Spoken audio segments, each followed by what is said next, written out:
Hi, everybody. Thanks for that very kind introduction. It makes me tired listening to all that stuff. My name's Chris.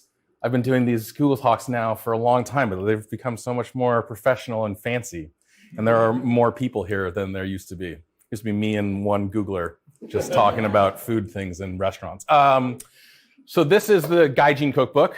It's of all of those numerous cookbooks that we just rattled off, it's the only one I've ever made that you can actually cook from. Everything I've ever made, I apologize if you've bought anything I've ever written. I know that nothing is cookable. It's all very difficult.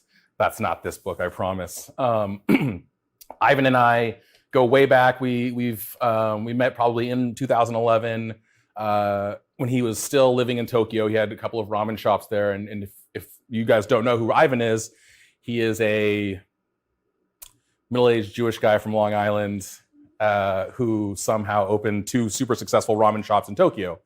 And it makes no sense to hear it that way. And like that is the entire story. And it's like the truth of who he is. And he has lived his whole entire life as this outsider. You know, he fell in love with Japanese food as a kid, washing dishes at a restaurant called Subo.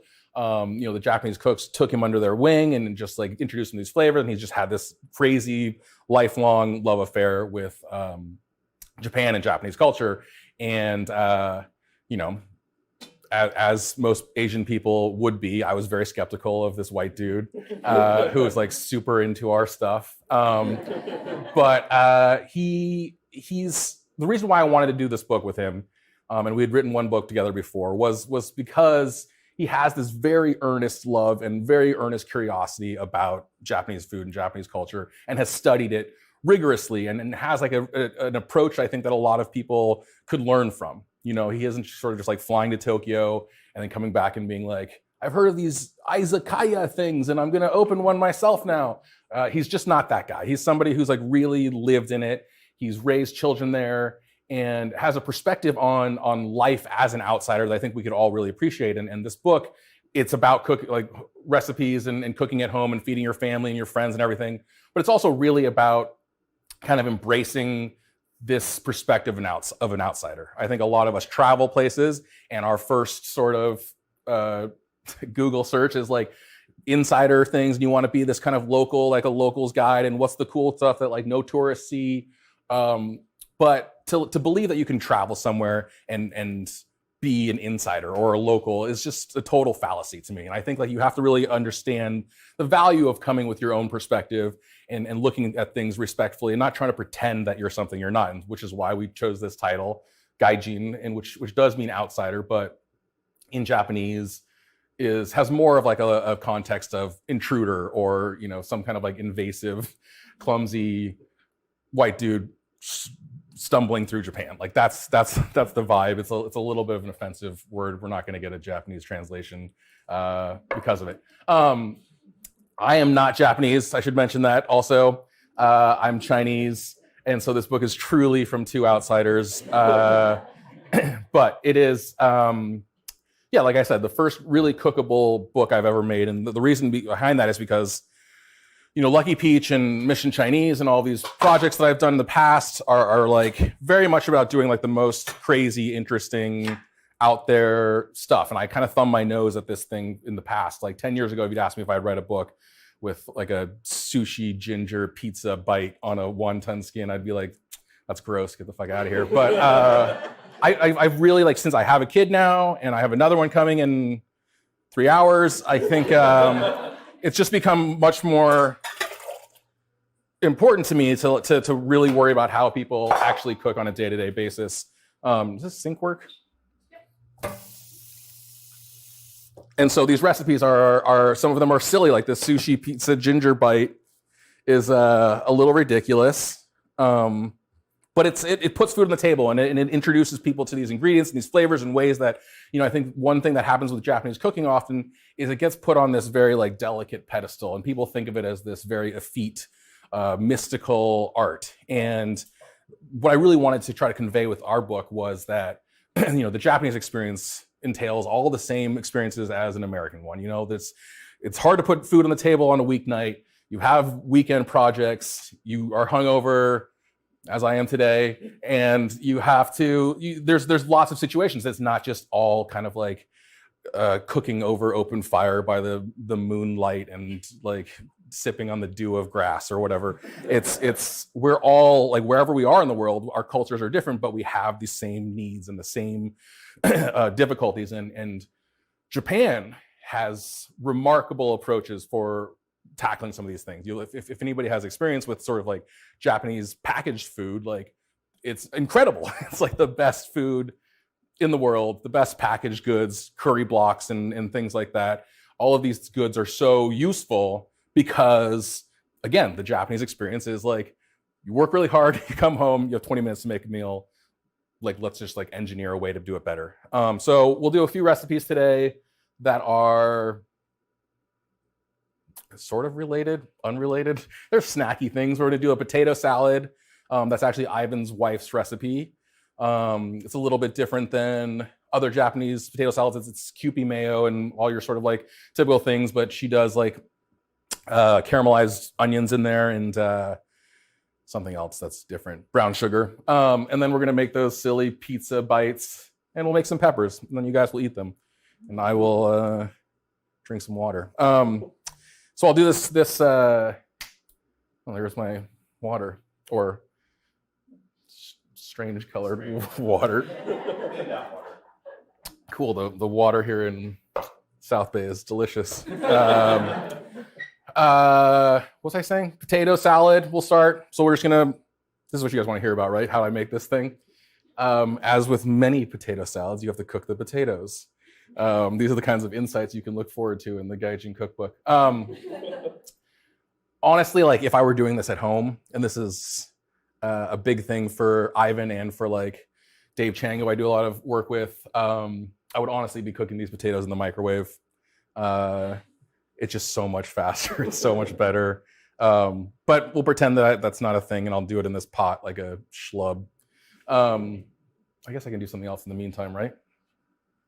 While we wait for these potatoes to boil.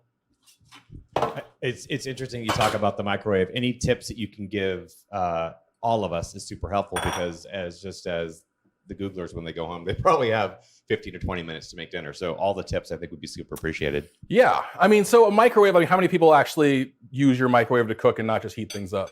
There you go. See, like I think the microwave is just one of these things, and now I'm just like straight ripping off Dave Chang's spiel, but it's a thing that I think a lot of us have been trained to think of as unhealthy or scary, because like we imagine there are all these like crazy particles coming into our food, and then we're eating the microwave and we're going to become mutants or whatever.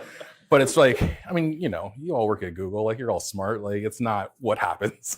You know, it's like it's vibrating water molecules and heating it up, and it's really just this kind of like fallacy that it's unhealthy. And honestly, when you have kids and you've got to put dinner on the table, making mashed potatoes in 7 minutes is a godsend. So I'm all about that microwave. So these sushi pizza ginger bites, I'll make this while this potato boils, they're like different kinds of izakayas in Japan. You know, there's the ones that sort of have just like your very straightforward menu. Like you'll see the same things everywhere you go. It's like agadashi tofu and edamame and, you know, grilled fish and things like that. And then you have ones that are like a little more wonky, a little more like chef's getting a little kooky over here, like trying some stuff out. And this recipe is copped from one of the latter kind of izakaya. Ivan's wife went out one night into like, you know, this one of these kookier izakayas and came back and said, he made these like pizzas out of wonton skins and sushi ginger.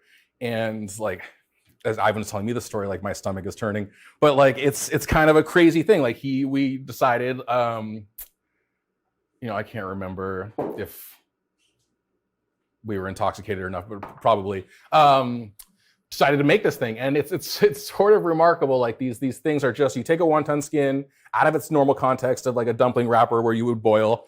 Instead, you would bake it so it's crispy like a you know, pizza crust.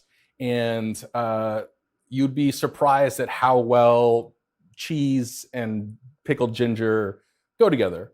I do think you need to drink a beer when you have one of these things, but it's fine. You guys will be okay. You'll be all right. So it's just a little wonton skin you buy anywhere at any quote unquote Asian market. A little Kewpie mayo, which is does everybody know what Kewpie mayo is?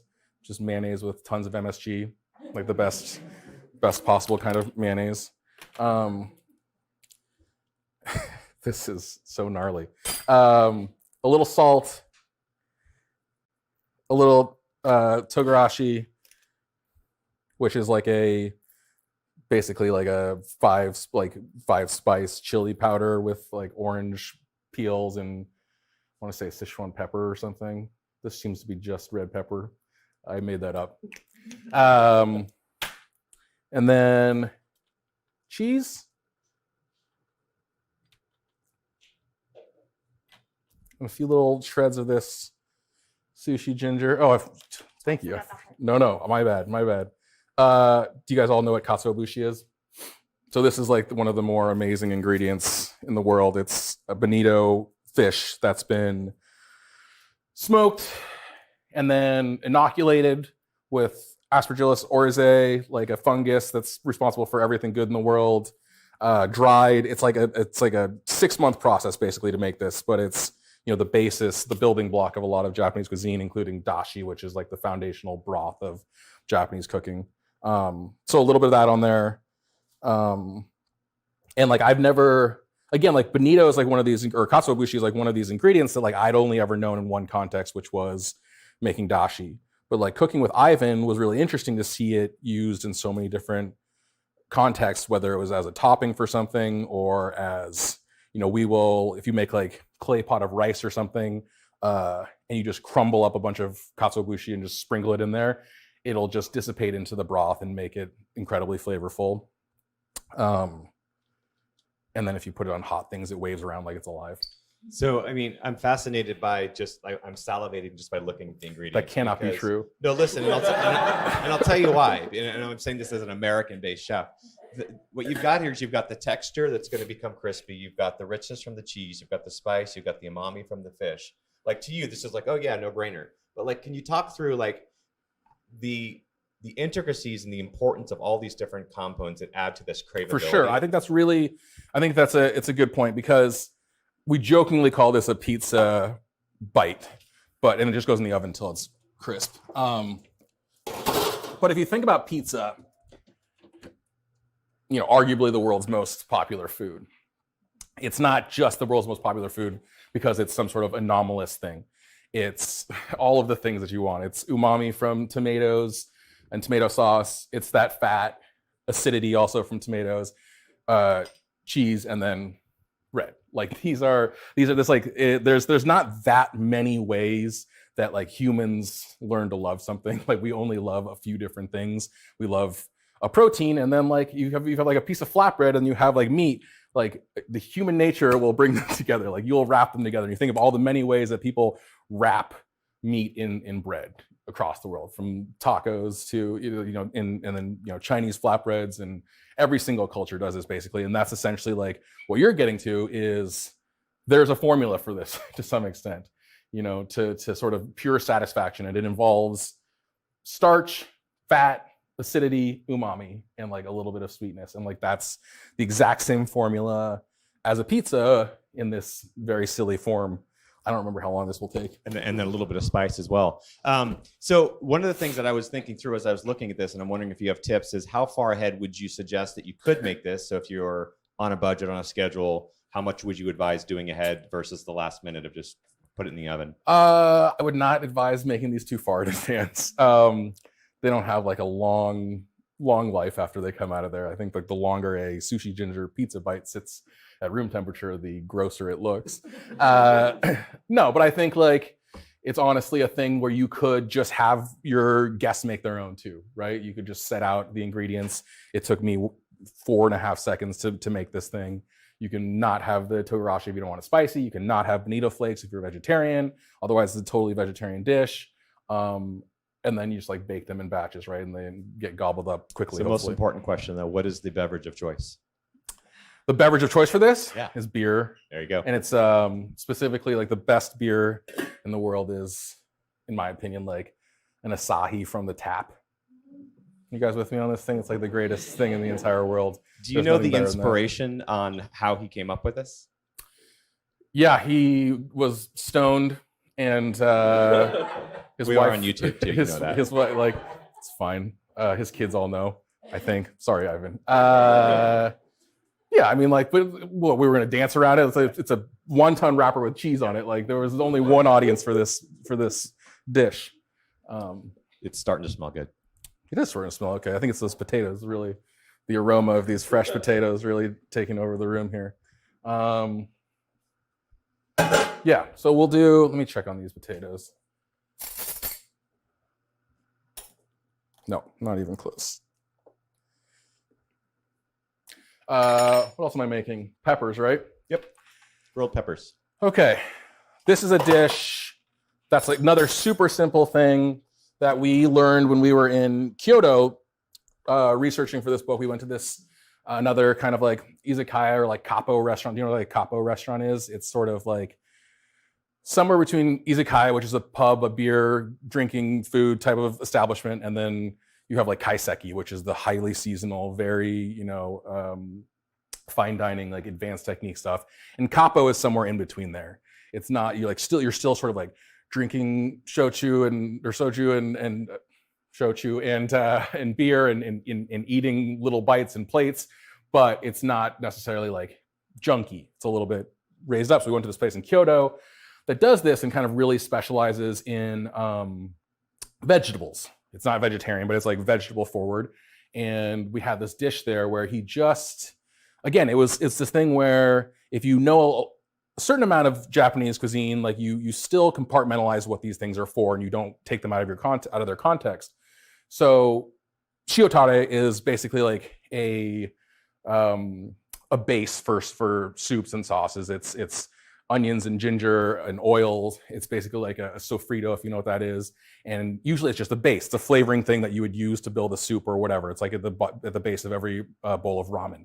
But he took just like these beautiful peppers, grilled them, and then just slathered them with shiotare, which was crazy to me and Ivan, who had seen shiotare so many times before, but never in this particular context.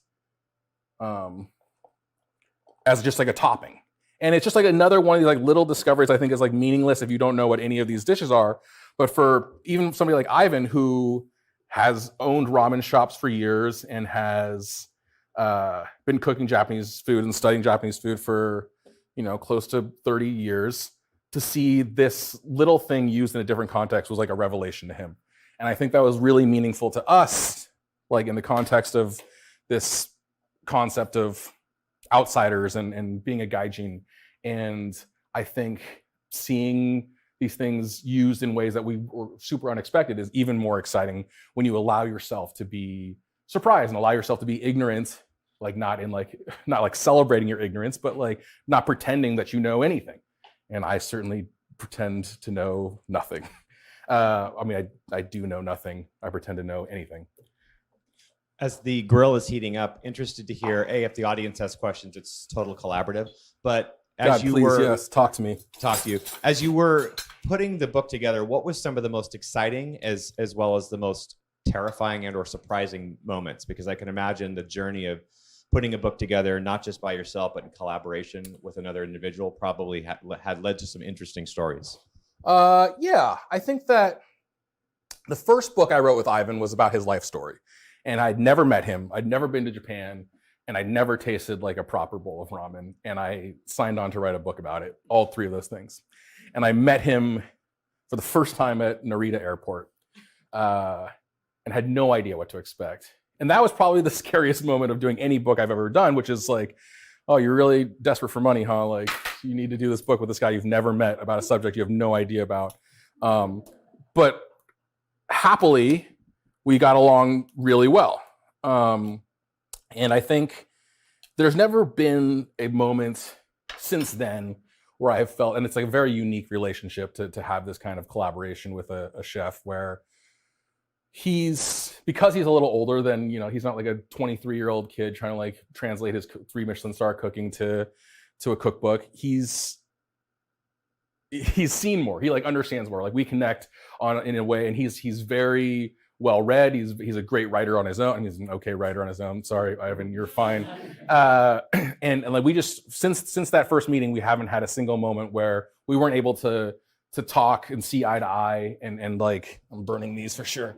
No, I'm not. Look at that. Fuck. Perfect. I'm good. Yeah, I think that the scary moment was when we shot this whole book in Sebastopol in Sonoma County at my in-laws' house. But it was me, Ivan, our photographer, our stylist, assistants, 3 dogs, and my in-laws. No wife, just me and the gang and my in-laws hanging out. That was a scary moment for sure. But I'm gonna throw this over here, guys, because it's hot. I don't want to burn Google to the ground. Yeah, but otherwise, I think we had some fears. To be like totally honest with you, like the title of this book, Gaijin Cookbook, is like a little dicey. I think in like anybody in Japan, a lot of like our Japanese friends were kind of iffy about us doing that. It's not. I'm trying to think of like an American equivalent, like a book that would be offensive.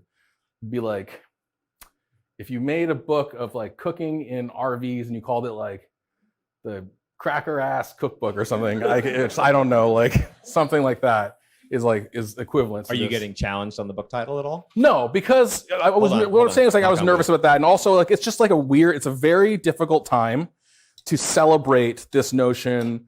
And I'm sure if any of you sort of follow food media or care about food media, like it's a very challenging time for anybody to be cooking the food of somebody else's culture, and I think for good reason. There's a long history of exploitation, and it can drag up a lot of hurts for people when you cook food that's quote unquote not yours.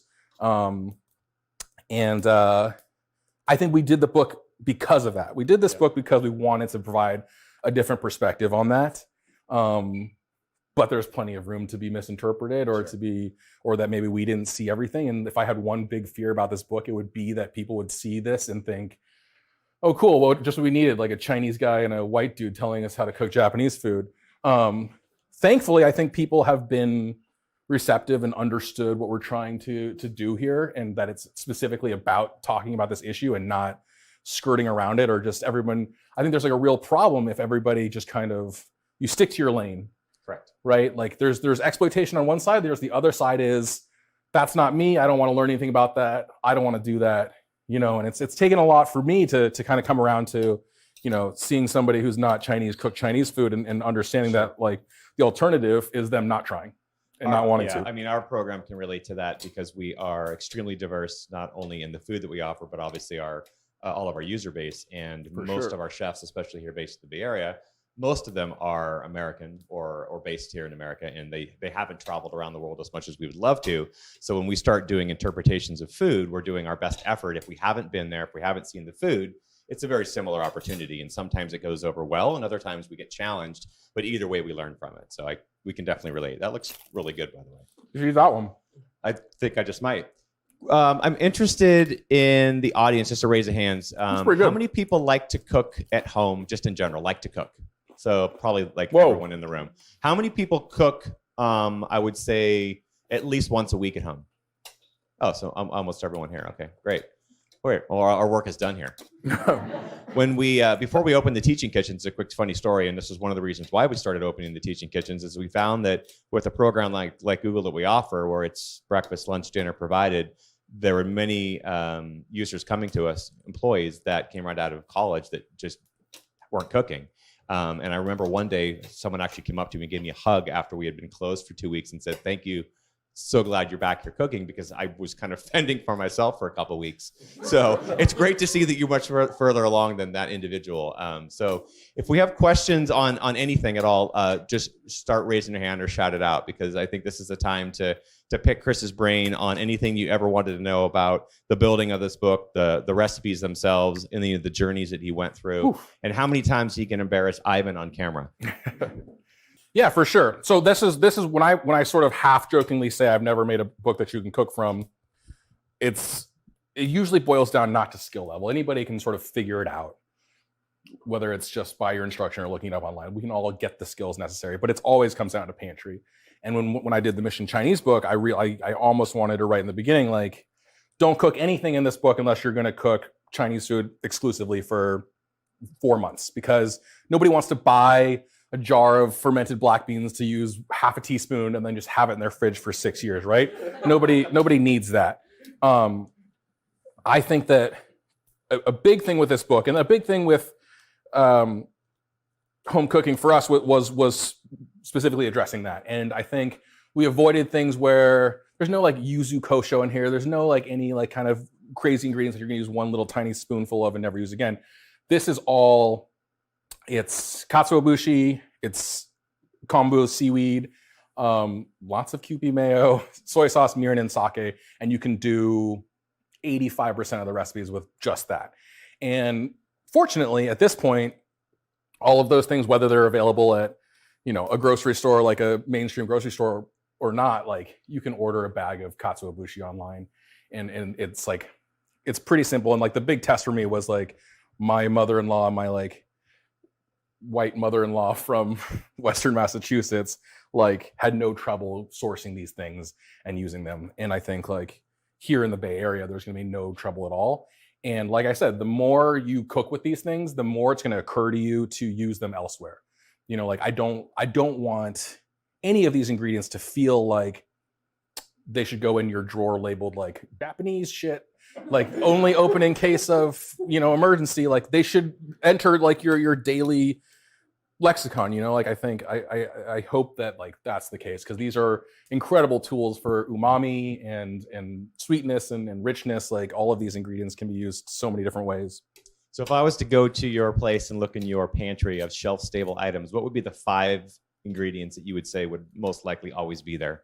And you may recommend, to the question of what to stock in the pantry, your preference. Katsuobushi is huge. I actually use a lot of, whether it's Korean or Japanese, like sometimes I don't feel like making dashi. Dashi is the kombu and katsuobushi broth. Sometimes I don't feel like making it, so I actually rely on the tea bags a lot. My pantry is currently chock full of Momofuku seasoned salts. It's a real, yeah, that counts. You just open it up, Salt's it looks good. like I should be getting paid for product placement in there. Can I have a plate? Yeah. Thank you. What else? Weird hot sauces, my jam.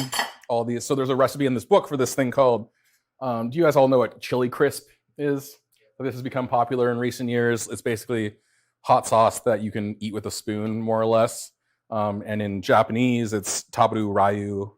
And we've got, I saw it at Trader Joe's recently, which is when I knew the world was ending, that you could buy sort of like chili crisp at Trader Joe's or whatever. I bought it last week. Did you really? Or whatever brand they sell their Asian stuff under, Trader Wong's or whatever the fuck they say. Yeah, that's my thing. What are we doing? Am I almost done with this? You're making great time. I know. So I peppers, love the by the way, simplicity here. This is great. you guys were asking what dishes to cook, and these ones are hilariously easy to cook. Did you pick these dishes? That was my other question while you're plating that up. Did you pick these dishes because of the simplicity, or was there something personal about these that you wanted to highlight? It's a great question. Well, I know that there's like a real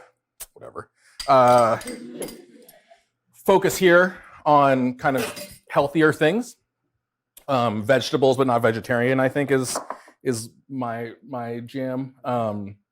Fish sauce goes into literally everything I make, except for this. But like for me, these are simple little things that you can eat in like an environment like this. Like that was like a big chapter of this book, is sort of entertaining and eating. And I think like we owe so much to, you know, Asian cultures when it comes to like the integration of eating and drinking together. You know, it's like, it's not this super formalized kind of this wine goes with this course, and like you have to do this way and this way. And I think I don't know if people like remember that maybe 20 years ago, going out to dinner wasn't a thing that you would go like do with your friends and just like drink beers and have wine and do this very casual thing that like mimics the way people eat and drink in Asia. Like going out and dining was this formalized experience. Like it was that, or it was takeout. And I think a huge thing with this book was sort of like appreciating like how advanced the art of eating and drinking is. Like people just like know how to do it. And like this restaurant that we were inspired by for this. Nobody will eat these potatoes. I overcooked the shit out of them. What was like one of these restaurants in Kyoto was like a great example of it, and why I kind of wanted to show this recipe in particular. And the potato salad. Everybody likes potato salad, I think. Somebody else asked me a question. I have nothing else to say to you guys. Yeah, in the front. Can you talk to us a little bit more about the nonprofit? Sure. So the nonprofit, I started with a couple of friends. One of which is the chef Anthony Mint, who was one of the co-founders at Mission Chinese and the Perennial in San Francisco and Mission Street Food. And basically, we went to really quickly. So I'm going to boil these carrots in the same water because I hate doing dishes. We went to this symposium in Copenhagen called MAD, which is this chef gathering. And it's very much just like, it's not your typical chef gathering. There's no tastings and like, you don't like wear a little empty glass of wine around your neck and get that kind of thing happening. It was, it's about ideas and solutions. And we saw this, how motivated people got by doing good things with food. And this was like a really eye-opening experience for me to see chefs who, not in like an overt, like, I'm feeding you all scraps or whatever, but just like they cared about things beyond themselves and like genuinely cared. And Anthony's whole philosophy has always been that like you can get people to pay too much for food pretty easily. Like people just will, they won't question it. If you ask them to give you $5 for a charity, like they will absolutely not do it. But they like will not blink an eye if their, salmon dish is $22 instead of $19. And so we left this thing thinking we should start something that helps restaurants deal with climate change, because this is the issue that keeps us up at night. This was what freaks us out. And I think that a lot of people who work in restaurants already have an assumption about their own business that it's terrible for the environment, that like cooking and selling food is not a good thing for the environment, but which is just not, it's patently not true. So we did a study essentially assessing the carbon footprint of a restaurant meal, a meal at Noma, and a home cooked meal. And the Noma meal was higher, of course. They have 40 different deliveries coming to them every day. It's a 35 course meal, whatever. The home cooked meal and the restaurant meal were very close. And what was inspiring about, or what was what made us optimistic about all of it, was that none of them were actually so egregious. None of the carbon emissions of any of these meals was so egregious that you couldn't eliminate it pretty easily. And long story short, like your average restaurant meal could be completely carbon neutral for like 40 cents a diner. And so like this was the sort of basis for Zero Foodprint, which was helping restaurants first understand the dynamics that create emissions. Red meat is huge. Feedlot beef is the hugest thing, but it comes down to like the ingredients and your processes and your energy sources, and helping people just understand those to make decisions. We're not interested at all in converting a steakhouse to a vegetarian restaurant. Like that's just unrealistic and not going to work. But if we start paying attention to where our food comes from, we help our farmers with soil health, which is critical to sort of carbon sequestration. Like we could really make a difference. And if we can do so without boring the hell out of everybody talking about this stuff, if it's just built into the way restaurants operate, then wouldn't it be cool? Our essential question was like, wouldn't it be cool if the best thing you could do for the environment was to go out and eat at a restaurant that you liked? Not like give money to it, not go plant a tree somewhere, just like go eat at a restaurant that you like. And that would be the best thing you could do. And I think we're not far away from like that exact goal. So that's, oh shit, I need to cook these onions. That's the nonprofit. Right now, its only limitation has ever been my time. Anthony and his wife Karen have dedicated themselves fully to this thing and recently partnered with the state of California. California as a state has made soil health a priority and committed funds to it. And Zero Foodprint, this silly nonprofit we started in an airport hungover, is now like managing that whole process for the state. So like that tells you how little people know if they're like giving us the power to do it. But that's the nonprofit. As you're mixing up the potatoes, what are a couple of tips from your work with Zero Foodprint that you would maybe suggest to whether it's the home chef or the folks that are going out to restaurants? Is it just asking those key questions, or? Yeah, well, it's, I think that there's a lot of advocacy you can do as a consumer, right? Like thinking about like what the types of places you want to support in any situation, right? Whether it's because of the kind of people who work there, how they treat their employees, how they do their food, whatever. But really there are only a few things. You can care about where you're eating, pay attention to the type of restaurant you want to support. There are a lot of Zero Foodprint restaurants now. And the other thing is like meat or like beef is rough for the environment. Like there's not really a way to get around that. And I think for a variety of reasons, sort of the way we eat meat is problematic, not just from an environmental perspective, but like when you were a kid, like a steak dinner meant something, right? Like it was an occasion. You were celebrating this thing. Going even further back than that, meat was a rarity.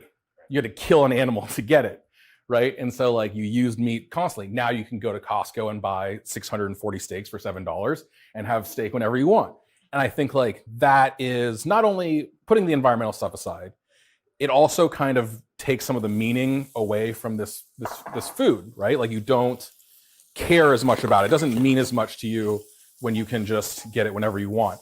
And like that's the essential problem, right? The essential problem for everything, whether it comes to like why we don't appreciate certain foods enough or why these things are killing the planet, is because like we all sort of want to be able to have anything we want whenever we want. And I eat supermarket sushi all the time. Like I'm gross. So I'm not like judging anybody about this, but I'm saying, like this is the reason why things are tough, is because I think we don't understand that like foods arose in certain places for a certain reason, and they actually are best enjoyed in those contexts. Yeah, I mean the access to beef or other land proteins is so easy at this point, and it wasn't so 100 years ago. The portion sizes have obviously doubled since maybe 100 years ago, and what your message is essentially just to be mindful of that and moderate and balance it. Yes. Yeah, it's not. I'm not trying to like be like lecturing about it. It's interesting because like this next season, we've had a season of Ugly Delicious coming out on March 6th, and one of the big topics in this season is steak. And like this is where has informed a lot of my thinking about steak, which is just it is a thing where like if you can have something every single day, like you just don't really care about it anymore. And like that's sort of what has happened with steak. Like you want to eat a gigantic steak, you want to be able to eat it whenever you want. And for that reason, like steak gets a little worse and you can't enjoy it as much. Also, we kill Earth. Really quick, this is the potato salad recipe. It's Ivan's wife's recipe. She likes to mash-ish, just half of the potatoes and then add the other half. So there's like still a little bit of textural variety. As I mentioned, I overcooked the hell out of these, and so they're all going to be pretty mushy. But you're not eating this batch, so that's fine. The magic of television. And then just caramelizing onions in butter, which will take too long, I think. One of the best tricks when you're entertaining is just do what he's doing at home for like a minute, and everyone's gonna be like, "Oh my god, it smells amazing!" You're like, it was one onion and a little butter. Totally, exactly. I'm just gonna start putting together because they're not gonna eat this, and it's fine. I'm just gonna be super hacky. Okay, mash half the potatoes, brown sugar, I think, a little salt, a little bit of rice vinegar. Let's pretend I caramelized these onions super well and I didn't just char a bunch of them. Let's just pretend that happened. And then these little very nicely sliced carrots, guys. Amazing job, these carrots. Kewpie mayo.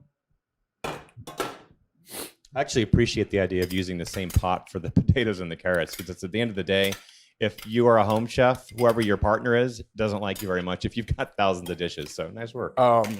Dishwashing falls on me also in addition to the cooking. So my entire life is about reducing the number of dishes I use. I'll cook for 3 days out of one pot. No, I won't do that. And then just a little bit actually of this like potato cooking water to keep things a little looser. And everything is so hot. It's so gnarly in here. But that's it. That's potato salad. Potato salad in Japan is everywhere. As a side for things, as like a thing to pick up at the convenience store, as an ingredient for sandwiches. Like it's just everywhere. And it's another thing where in America, I think like we restrict our potato salad consumption to July 4th. But like, why would you do that? Like potato salad is the fucking best. Like you got to eat this whenever you can. The sweet, sour, caramelized onion that I can smell up here looks amazing. We're going to get you a plate in 1 second. Yeah, for sure. There's a lot of vegetarian recipes in this book. But there's no fish sauce in this book, actually. That's just my psychotic thing. The one stumbling block is always the bonito flakes. It's basically the only non-vegetarian thing in across most of the dishes, but we have a vegetable dashi recipe in there that kind of substitutes in.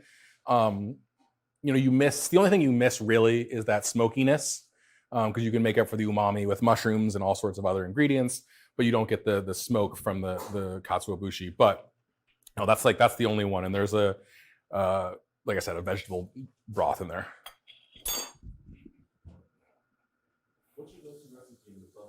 What's my go-to?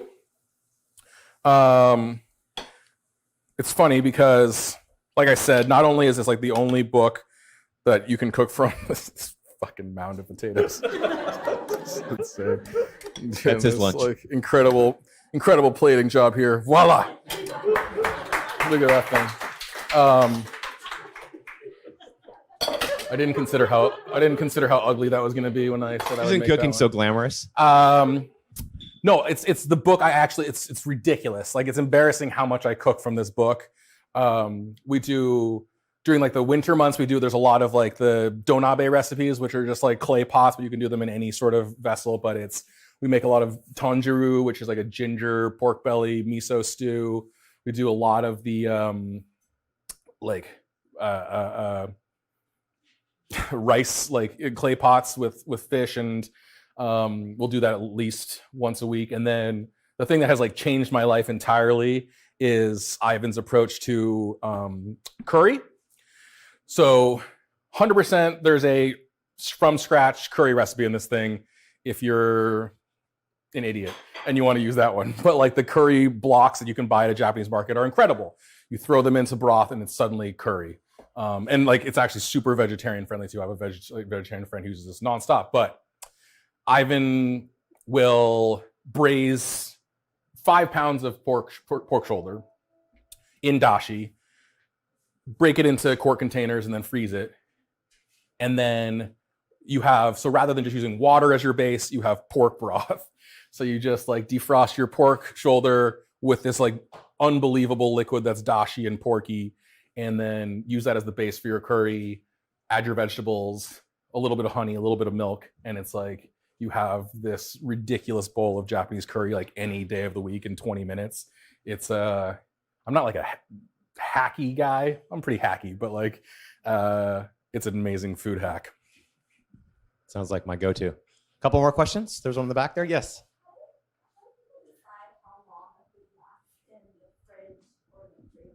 When it's like in the book and it says like this will last for up to whatever. How do we decide? It's very scientific. I put it in my refrigerator. I look at it every day and say, would somebody who's not me eat this? And if the answer is no, then it's basically that. No, I think that it is more or less not a scientific thing. It's more or less that. Like I think for us, we always err on the side. It's just like a sell by date for milk. We always sort of err on the side of less time. You know, like I grew up in a household where like we didn't put our leftovers in the fridge. We just like left them out on the stove and heated them up again until they were just like mush. You know, the stove kills everything, but I don't say that in here. Like generally it is that, like, because Ivan and I personally cooked and tested every single one of these recipes over and over again. And it was very much a matter of like, label it, put it in my fridge, check it. Okay, it's like not as good as it would be. Usually these things, most of the time it's not about like rot or like it's unsafe or anything. It's mostly like if I'm telling you to make a component 3 days in advance, but I know it's going to be worse 3 days later, it's not going to taste as good, like I won't recommend that you do that. So when in doubt, just the sniff test, right? Just a sniff test, come on. Yeah, we get the question a lot as well. And if you're cooking in larger batches, then that changes because you have a larger amount of food that needs to cool Absolutely. quicker. So. And there's like all sorts of like real food safety things to be concerned with. And, you know, I recognize that like I'm in the minority of people when it comes to food safety. I think a lot of people have like real valid concerns about, you know, like throw that out. It's not good. Like I have friends who, you know, their power will go out for like 25 minutes and they'll just throw everything in the fridge out. And I'm like, okay, like I would eat that, but fine. Both. But I understand like people have different. Sure. It's a great question. Yeah. The book, God, probably 18 to 24 months of just like actively working on it. And the process was interesting. You know, Ivan lives in New York. He lives, I'm going to say upstate. I don't know anything about New York geography, but he doesn't live in the city. And I live in San Francisco. And so it was a lot of me, just like a lot of us just talking through the types of recipes we want to do, him testing them, writing them down in his like crazy chicken scratch. And then his like sort of like, sorry, Ivan, like old man scanning techniques where like half the page was cut off most of the time. I know just every file was 700 megabytes and me having to get these things and like interpret it. But there was a lot because like I cooked professionally. Ivan has like we have like a mutual respect for one another's cooking. There was a lot of him doing it in his isolated kitchen, me doing it on the opposite coast with opposite ingredients, and then saying like, this didn't work at all. This could be better. Why don't we add this? Your cook time here is ridiculous. Nobody can caramelize onions in 35 seconds, like that sort of thing. It was just like a lot. And like, I'm very thankful for our relationship because we could really push each other in that way. And nobody was going to be offended if I said like, hey, this recipe is utter bullshit. Like you just made this up, you know? So it's unique in that way, in that he's a high profile chef, and like most high profile chefs don't cook at home. And like he cooked these at home and fed them to his family. I cooked them in my home, fed them to my family. And so like, it's very honest in that way. There's nothing that you can't buy in America at this point, really, but the sort of range of quality in Japan is much broader. So, you know, you buy katsuobushi here, you're kind of restricted to what you find at the store. And even at the Japanese market, there's 4 or 5 different brands, but you go to Japan, you go to a shop that's just wall to wall, floor to ceiling, different kinds of dried fish flakes. And so you lack that a little bit. You don't get like the kind of top tier. But the thing is like, you don't need any of that really to do this. Other ingredients in Japan were like, again, like the packaged food things are amazing, but like none of them show up in this book except for the curry blocks, which you can buy, you know, probably at Safeway. But yeah, it's mostly not about ingredients you can't get at all. It's just about like, you can't get the crazy version of it here. You can't buy like, you guys know about like Japanese fruit? You can buy like a square watermelon and like a peach that's like $84, and even that stuff is coming. I had strawberries. I had an 8-pack of strawberries that was $50 the other day. So that stuff's coming too. Thank God. We can all pay so much for our fruit soon. The perfect peach. Well, thank you again for coming in. Huge round of applause for Chris.